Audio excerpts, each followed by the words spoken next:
I'm encouraged because we're finally starting to have a national conversation about criminal justice. But there's still one critical concept that is missing from the dialogue, and that's culture.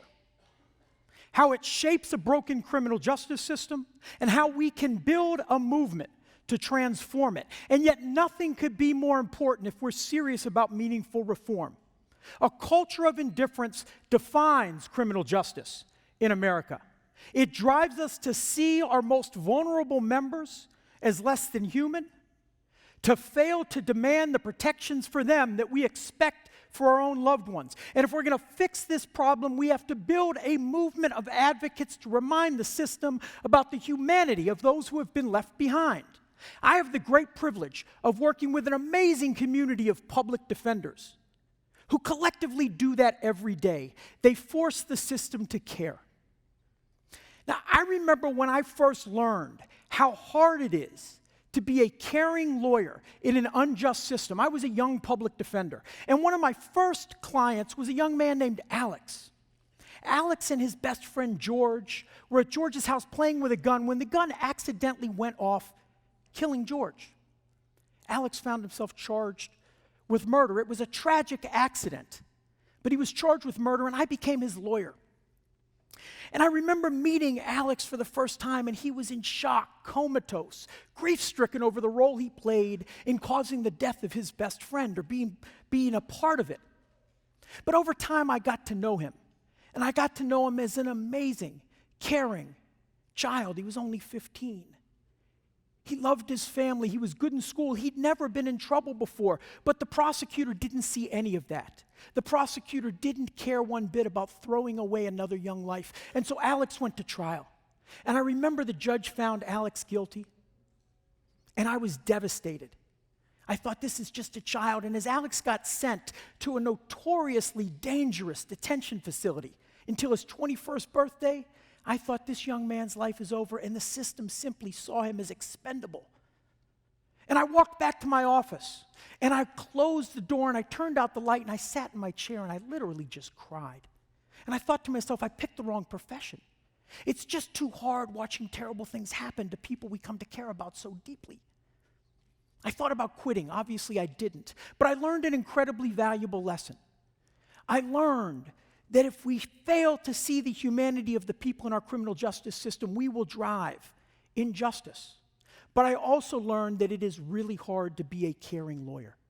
It's easier not to care. Caring is painful. 10 years later, I moved to the South, here in Georgia, to help with the reform effort, first in Georgia and later in New Orleans, and it was my introduction to criminal justice in most of America, a justice system defined by indifference. When I first went to New Orleans after Hurricane Katrina, I walked into a courtroom for the first time, and it was the most amazing thing to me. There were people in suits everywhere. None were tethered to a particular table, so you didn't know who the defense lawyers were, and you didn't know who the prosecutors were. You knew who the judge was because he was up on a bench, and you knew who the accused were because they were lined up in orange jumpsuits and shackled together. And the judge started calling out names, and he'd call a name, and a voice would rise up from the suits. And no one in a suit ever stood next to anyone in an orange jumpsuit, and within moments, they were on to the next name, and the processing went on. And finally, the judge called a name, and there was no voice. No one stood up, and the judge turned to the orange jumpsuits and said, "Is Mr. So-and-so here?" And a man stood up, and he said, "Where's your lawyer?" The man said, "I haven't seen my lawyer since the day I got locked up." The judge said, "Well, how long has that been?" And the man said, 70 days. Judge said, "Thank you, sir, sit down," and went on with the processing. And what was more shocking to me than the fact that a man was locked up for 70 days without a lawyer was that no one in the courtroom was moved. Not the judge, not the prosecutor, not the defenders charged with standing up for these men. It was my introduction to a culture that has abandoned justice. I teach law school, and I speak to young law students all the time, students just entering law school, and I like to ask them, "Why are you coming to law school?" And they raise their hand with idealistic answers like, "I believe in justice, I want to help the community, to make the world a better place." And I then go on to share with them one of my favorite quotes from an unnamed law student. "The first thing I lost in law school was the reason why I came. I tell them you're about to start a first-year curriculum where you are going to learn the law is about rules and doctrine. It's reduced to black letters on a white page. You will soon forget there are people behind these cases. The law teaches you that we have to think but not feel. The legal profession devalues humanity. As lawyers, we are expected to perpetuate a cold, uncaring, process-driven system, and that starts in law school. And nowhere are the consequences more devastating than in our criminal justice system.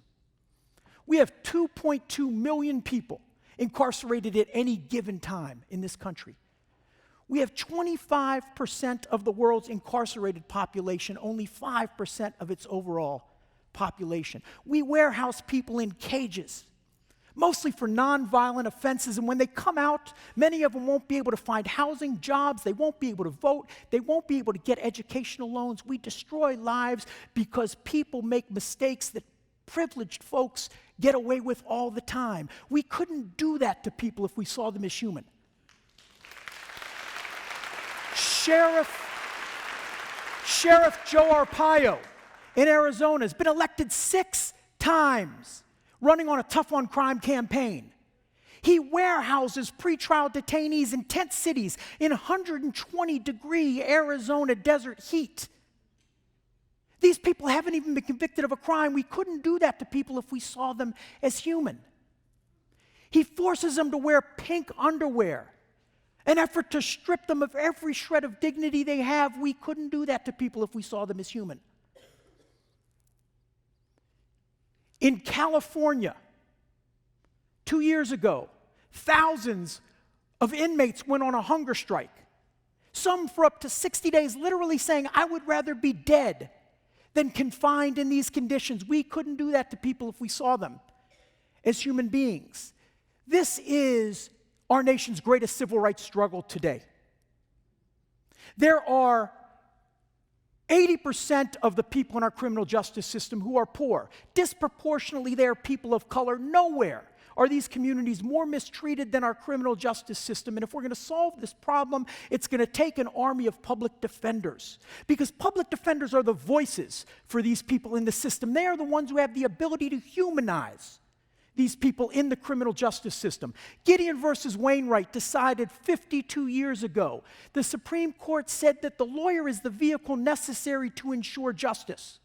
That our system of law is too complex for a lay person to maneuver alone. And it follows, if we believe in equal justice, we have to believe that poor people should have the same kind of lawyers that you and I would pay for. But yet 52 years later, that simply hasn't happened. Poor people are processed into prison cells every day without advocates who have the support they need to give them justice. We stop seeing the humanity of the lives that are thrown away, and without public defenders to be the voices of those communities, we will never realize equal justice. One of my favorite paintings by Frank Wu simply captioned indifference. The message is simple, straightforward. We all deal with so much grief and misery every day that oftentimes our defense mechanism is to simply become desensitized, to walk past it. I was reminded of this not long ago when I was walking with my daughter, who's one of the biggest 10-year-old homeless advocates you'll ever meet. In the morning, she breaks open her piggy bank and fills a baggie with change to give to the homeless man that we pass on the way to school. And we're walking down the street, and a man says to me, "Could you spare $1?" And I said, "I'm sorry, I can't help you, sir." And I felt this tug on my sleeve. And I look down, and it's my daughter, and she says, "Daddy," and I said, "Yes, baby." She says, "Doesn't that man need $1 more than you?" Of course he did. Every one of us can lose sight of the values we hold dear, that we teach our own children. We have to guard against indifference. And professionals in the criminal justice system are subject to the same pressures. Well-intentioned professionals preside over injustice every single day, and they don't realize it. Public defenders aren't immune. They're not immune at all. I work with young public defenders all across the country. They come into this work full of passion. They want to drive justice. And they go into systems that beat the passion out of them. Many of them quit. Others become resigned to the status quo, and without support, they will grow up to perpetuate that injustice. I was reminded of that not long ago when I was watching a budget hearing in Tennessee. And there was a public defender leader testifying. He had been elected by the other public defenders in the state to speak for them. After all, he'd been doing it for 35 years, and he was asked a question. The question was, do you have enough resources? And he said, well, let me tell you, I've got a 5-county district, and I have 5 courthouses, and I have 5 lawyers and 1 investigator, and last year we closed 4,000 cases. That's 800 cases per lawyer. If every lawyer works full-time, they could give each client 2.5 hours a year. And he went on to say, so I'm blessed. I do have enough resources. I thought to myself, if any of us walked into a private lawyer's office, plopped down $10,000 and said, I need a lawyer, and the lawyer said, well, you're in luck. I've got 2.5 hours this year to give you. We would take our $10,000 and find someone else, but that is the only justice we give poor people every day in America. Every day in America. Our public defenders need help, and they need support if they're going to overcome these challenges. Now, I have public defenders who work so hard, and they want to do a good job, but they feel beaten down because they've learned that it really is so much easier to do this work if you don't care. You see, if you sleepwalk past the injustice, you could do this work easily for 20, 30, 40 years. But if you care, it's painful. And so these young public defenders will come to me, and they'll say, you know, I feel defeated. I feel like I can't go on. And I share with them a story that I learned from an amazing man named Bruce Watson, who wrote a book called Freedom Summer.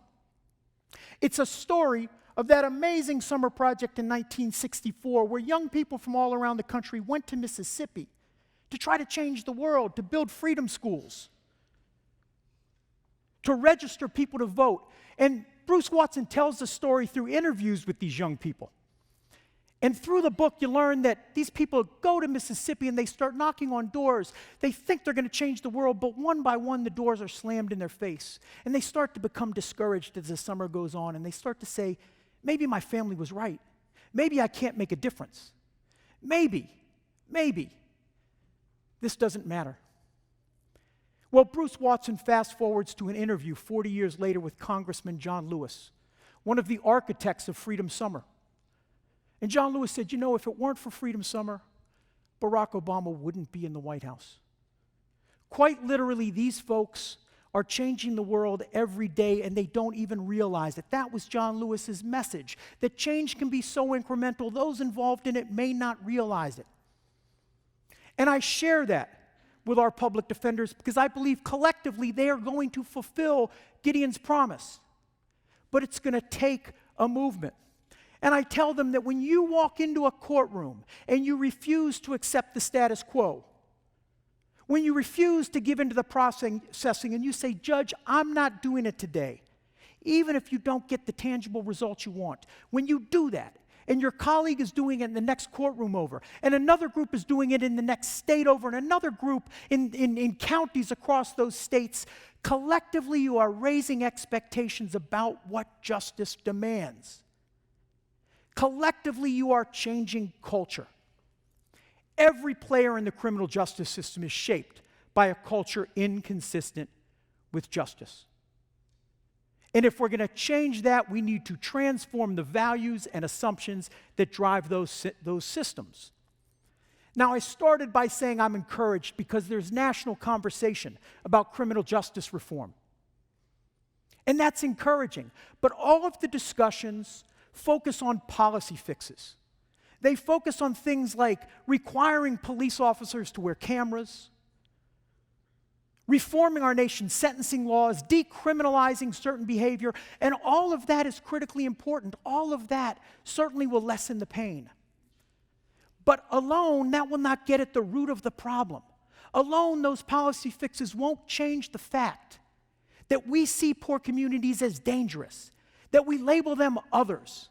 We will still want those communities more heavily monitored, controlled, and locked away. If we want equal justice, we're going to have a cultural transformation. That realization led my wife and I to found Gideon's Promise. It's an organization of public defenders who are going into criminal justice systems seeking to transform those systems.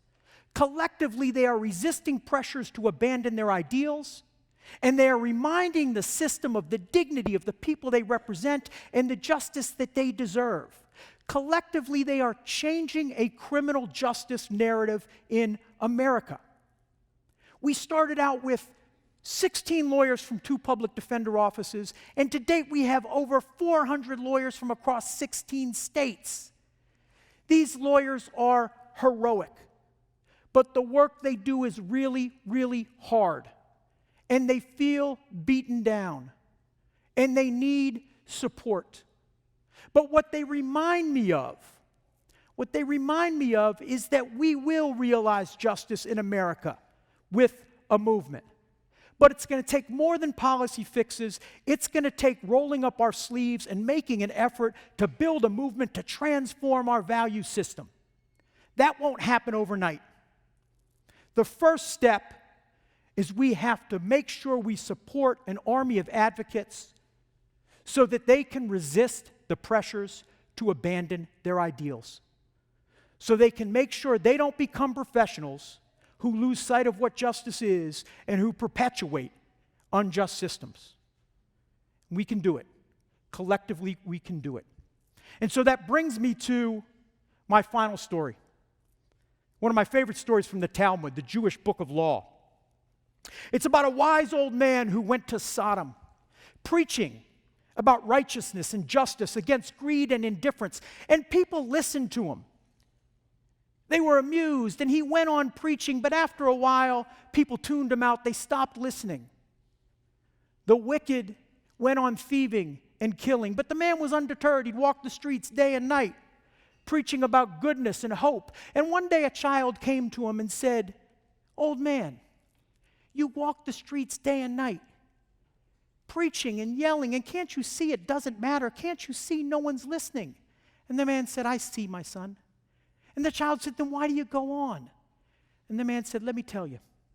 If at first when I came here and I preached, it's because I thought I could change the world. I no longer think I could change the world. Today, if I continue to preach, if I continue to yell, it's not to change the world. It's to keep the world from changing me." Thank you.